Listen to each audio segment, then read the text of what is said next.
An adventure at Brownville. There was only one school in Brownville, and I was the only teacher. Brownville was a small town and had few young people, but many visitors stayed there in the summer. Brownville has some of the finest views in the state of California. The town lies between hills that are covered in beautiful, colorful trees.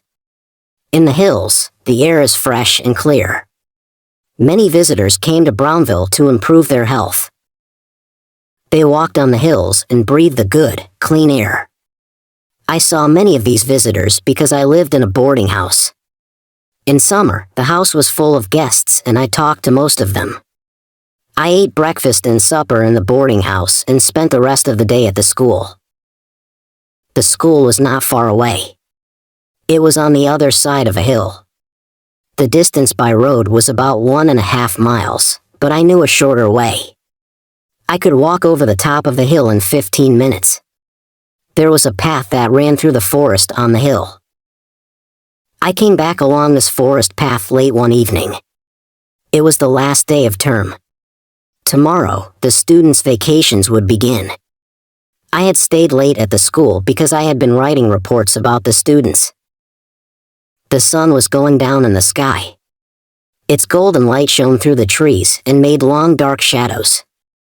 I was tired. I sat down on an old, fallen tree and looked at the sun setting in the darkening sky. It was calm and peaceful in the forest. Suddenly I heard voices. One was a woman's voice, and she sounded angry. The second voice belonged to a man. It was a deep and musical voice, the voice of a singer. I could not see who was speaking, but I could hear the words clearly. "Don't threaten me," the man said. "You can do nothing. Don't try to change anything, or you'll both suffer." "What do you mean?" said the woman's voice angrily. It was a cultivated voice. She spoke clearly and well. "Do you mean that you'll murder us?" The man did not reply. I wanted to get to the boarding house. It was supper time, and I was hungry. But I did not want to pass the man and woman. I looked around and saw no one. I stood up quickly and walked on. It was almost dark now, but suddenly I saw the two people among the trees. They were standing on the path. The man was tall and slim. He seemed to be wearing black clothes. But there were too many shadows and I could not see clearly. The woman wore a pale gray dress. They did not see me. As I watched, the woman knelt on the ground in front of the man. She held her hands together in front of her face. Was she begging for the man's help? Or was she praying that he would not hurt her? I did not like this scene. There was trouble here. I stepped behind a large tree. When I looked at the path again, the man and woman had disappeared. I walked on until I saw the light of the lamps shining from the windows of the boarding house. The scene of the man and the woman in the forest stayed in my mind. It had made me feel unhappy and uncomfortable. I saw some new guests at breakfast the next morning. A young woman sat at a table opposite mine, but she was not the woman who I had seen last night. Then a younger lady entered the dining room. The two young women looked very similar. And they were both extremely pretty. When the second young lady spoke, I recognized her voice immediately. I had headed in the forest. The two ladies were sisters. I guessed that they were about 18 and 20 years old. I finished my coffee and felt the dining room quickly. We were the only people in the room and I did not want to listen to their private conversation. That would be rude. And I did not want them to notice me. I did not see the tall, slim man, but I heard him. He was in the garden of the boarding house. As I had guessed, he was a singer. He was practicing his singing. He was singing La Donna e Mobile, a song from Verdi's opera, Rigoletto. The singer had a very good, strong voice. Maybe it was too good. Why was he in a simple boarding house in Brownville and singing in this way? This was strange. Did he want the guests to admire his voice? I walked away quickly. When I returned to the boarding house later, I saw the elder sister. She was standing in the garden with the singer. He was dressed in black clothes. His back was turned toward me, so I could not see his face. Brownville was a small town and it had no theaters or restaurants. So when the people of Brownville finished their work, they enjoyed gossiping. I enjoyed gossiping too. Who were these unusual visitors, and what was their story? The singer was talking easily to the younger woman. I guessed that they knew each other well. When I came into the garden, he stopped talking and turned around. He looked straight at my face. The man was not young. I guessed that he was about 50 years old. His face was extremely handsome. His hair was thick and black as the clothes that he wore. And the clothes were very fine. They were smart, fashionable, and well-made. They looked expensive. He could not have bought clothes like these in Brownville. I had seen pictures of opera houses in the fashionable cities of Europe. This man reminded me of the men in those pictures. The man looked at me as if he knew the thought in my head. Did he know what I was thinking? The expression on his face was not angry or frightening. But I suddenly felt afraid. Why? I could not explain it. I only knew that I was afraid of this dark and handsome man. He was dangerous. I did not like him. He put his hand on the young woman's arm and turned her away. Then they stepped inside the boarding house and disappeared. Neither of them spoke to me. The landlady of the boarding house always liked to gossip. She always had the latest news and was happy to talk about it. So I asked her about the new guests. The two girls are Pauline and Eva Maynard, and they've come from San Francisco, the landlady said. Pauline is the older sister. The man's name is Richard Benning. He is their guardian. He has taken care of the girls since their father died. Soon, when the girls are 21, they'll have their father's money. Meanwhile, Eva isn't well. Mr. Benning believes that the good air of Brownville will improve her health. Mr. Benning takes very good care of the two girls, the landlady went on. He spends a lot of money on them and on himself. But maybe he's spending their father's money. It was now my summer vacation. I did not have to go back to the school for several weeks. I walked on the hills and enjoyed the views and the fresh air. I often met Richard Benning and the two girls walking on the hills too. They seemed to be very happy together. Then I remembered the strange words that I had heard one of the sisters say. Do you mean that you'll murder us? Why had Eva Maynard said this? For a short time, I forgot those frightening words. Then one morning, the people of Brownville were all talking about a tragedy. Something terrible had happened in their town. Pauline Maynard, the elder sister, had died. Many people came to the boarding house to say a few kind words. I went into the sitting room. Eva Maynard was standing beside the body of her dead sister and she was weeping. Pauline Maynard was lying in a wooden coffin. Her face was extremely pale. She looked as if she were asleep. A crowd of people stood in the doorway of the sitting room and stared at the scene. Suddenly, Richard Benning pushed his way through the crowd and entered the room. He tried to hold Eva's hand, but she pulled it away. She stood up and cried out. "It's you!" She shouted. "You've done this. You. She doesn't know what she's saying," Richard Benning said in a soft voice. "She has a terrible shock. She's upset." Benning moved toward Eva, but she stepped away from him. He did not try to touch her hand again. Instead, he moved his hand in front of her face slowly once. Immediately Eva's eyes closed and she stood still. Then Benning held her hand and put his other arm around her shoulders.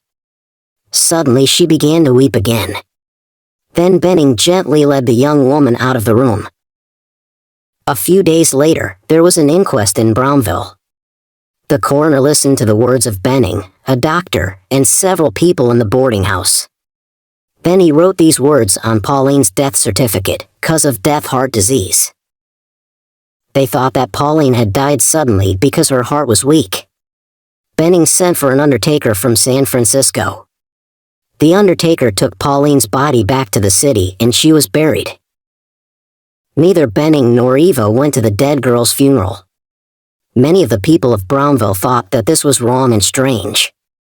"Poor Eva," the landlady said to me. "Her health is not good.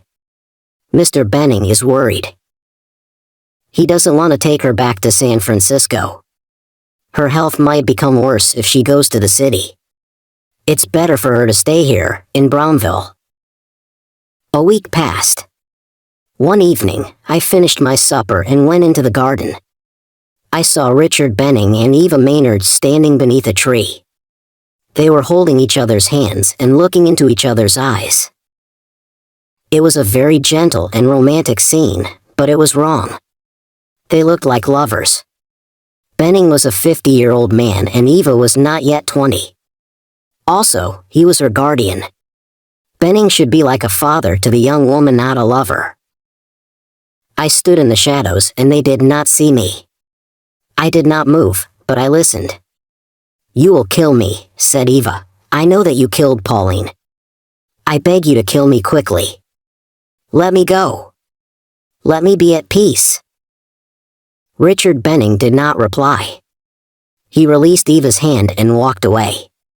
He walked up the hill to the forest where I had first seen him.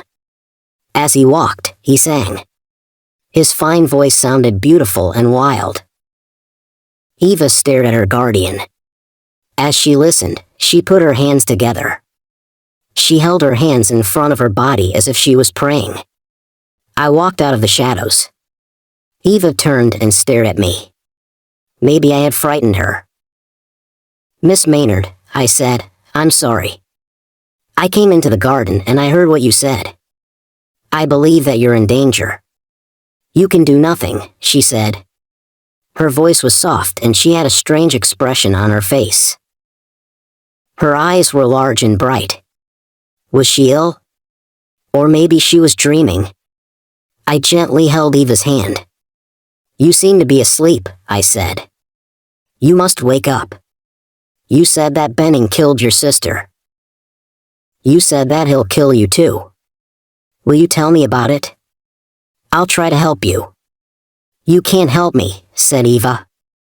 "We'll be here for only a day or two more. Then we'll go away far away. I ask you to be silent. You mustn't talk about anything that you've seen or heard here." "But this is crazy," I said. "I'm sure that you're in danger. I must tell the police." Eva woke up a little when she heard this. Her expression changed. She became cold and polite. "This is my business, not yours," she said. "But your sister died here in Brownville," I said. "And she died suddenly. Now you are in danger. The people of Brownville might be in danger too. You must tell me what happened. Didn't you love your sister?" "Yes, I loved her," said Eva. "But I love him more. Do you think that the police will believe you? You heard a secret conversation. If you talk about it, I'll say that your words are lies. No one will believe your story." Suddenly she smiled. It was a beautiful, sweet smile. I could not believe her words. They were so hard and cold. Eva held my hand tightly. "Come with me," she said. "We'll walk together. He will be away all night. He won't know that you've been with me. We'll walk and talk. And you'll forget what you've seen and heard. You'll forget about us." Truly, I did not know the ways of women then. I was happy to walk in the garden with Eva Maynard. I was a little in love with this beautiful young woman. We talked about the people of Brownville. And we talked about their love of gossip. I did not want to go to my bed. Before I said goodnight, I asked Eva to walk with me the next day. "There's an old mill on the top of the hill. Will you walk there with me tomorrow afternoon? We can enjoy the fine views from the mill." If he's not here, yes. I'll walk there with you, said Eva. I went to bed feeling happy. I smiled happily as I fell asleep. The next morning, I awoke feeling even happier. Today is going to be a special day, I thought. Eva was not in the dining room at lunchtime. Maybe I had hoped for too much. I am only a school teacher in a small town. And I am not very rich or very handsome. But I was not disappointed. Eva came into the garden. Benning must have gone away. I was the happiest man in the world. Eva said nothing as I followed her up the path to the old mill. She knew the way there because she had walked to the mill many times with her guardian. Eva and I did not have a conversation, but she sang songs. She sang happy and sad songs. Her feelings changed as quickly as clouds pass across the sky. 1 minute sunshine, the next minute shadow. I was happy to be with her, whatever she felt. She walked and I followed. When we came to the mill, she did not stop walking. She crossed an old wooden bridge and took the path up the high hill. It was the path to a place called the Eagle's Nest. This was where the path ended, on a cliff high above the forest. The view from Eagle's Nest was beautiful. I was a little afraid. The view was fine, but I did not like to go near the edge of the cliff. The ground was more than 200 feet below us. But Eva stood on the cliff's edge and looked up, not down. Suddenly I heard footsteps, and Richard Benning came and stood beside us. I saw you walking on the path, he said carelessly, so I came up too. Eva turned toward us. She still stood on the edge of the cliff. Her eyes were shining and she was smiling. There was a look of love on her face. I'm so glad that you came, she said. She was staring at Benning. Her loving expression showed that she was telling the truth. But then I saw something else in her expression. Eva's mouth was smiling, but suddenly there was fear in her eyes. She looked like a frightened animal. With a smile on her lips and fear in her eyes, Eva stepped backward. She fell over the edge of the cliff to the ground below. Benning and I ran down the path to the bottom of the cliff. He got there before me. I did not want to look at Eva's body. Beautiful Eva was no longer beautiful. Benning looked at her carefully, but he did not touch her. She's dead, quite dead, he said. I'll go to the town and get a police officer. Please stay here with the body. I did not know what to say. I was shocked. Benning started to walk toward Brownville. Then he turned and looked at me. You saw what happened, he said carelessly. It was an accident. Eva killed herself. I saw her step off the edge of the cliff and you saw it too. You're a killer. I said. You're a damned killer. You didn't touch her, but I know that you killed her. Benning turned his back toward me and walked away. As he walked through the forest, I heard him singing. He was singing a song from Verdi's opera, Rigoletto.